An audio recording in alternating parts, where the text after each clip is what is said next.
আসসালামু আলাইকুম, স্বাগতম নিউজওয়ালা টুনাইটে। আপনার দিন শেষের সব খবর একসাথে এক নজরে।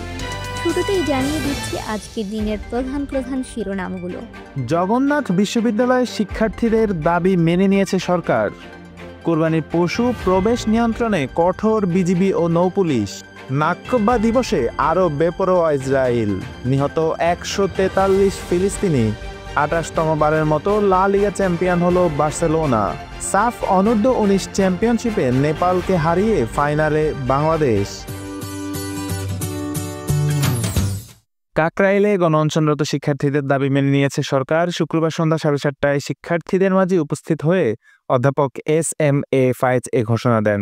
তিনি শিক্ষার্থীদের আশ্বস্ত করে বলেছেন, সরকার জগন্নাথ বিশ্ববিদ্যালয়ের শিক্ষার্থীদের দাবিগুলো মেনে নিয়েছে।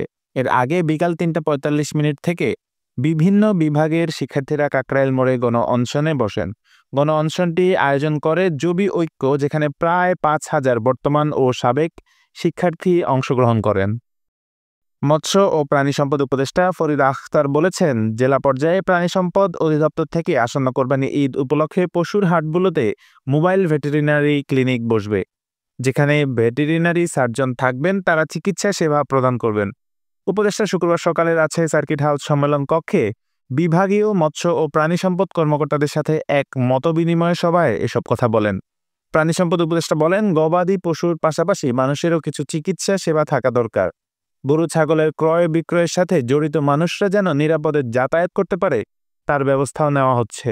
সীমান্ত দিয়ে প্রতিবেশী দেশের গরু প্রবেশ নিয়ন্ত্রণ প্রসঙ্গে উপদেষ্টা বলেন, কোরবানির ঈদের ব্যাপারে মন্ত্রণালয়ের মিটিং হয়েছে।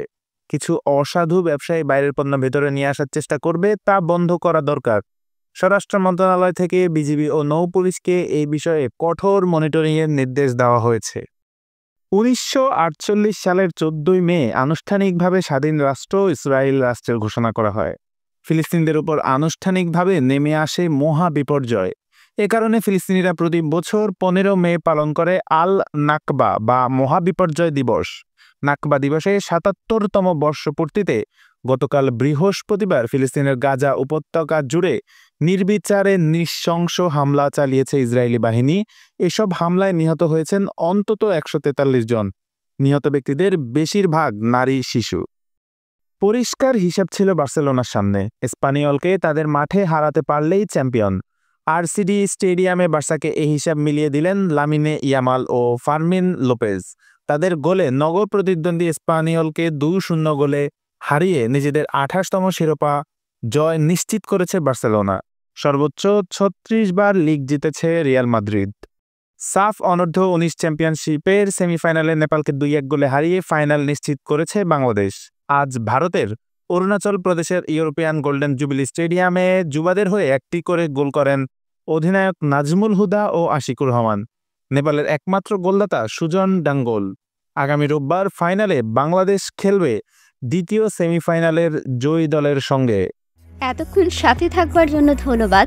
নিত্য নতুন সকল ধরনের খবরাখবরের আপডেট পেতে আমাদের চ্যানেলটিকে সাবস্ক্রাইব করে রাখুন।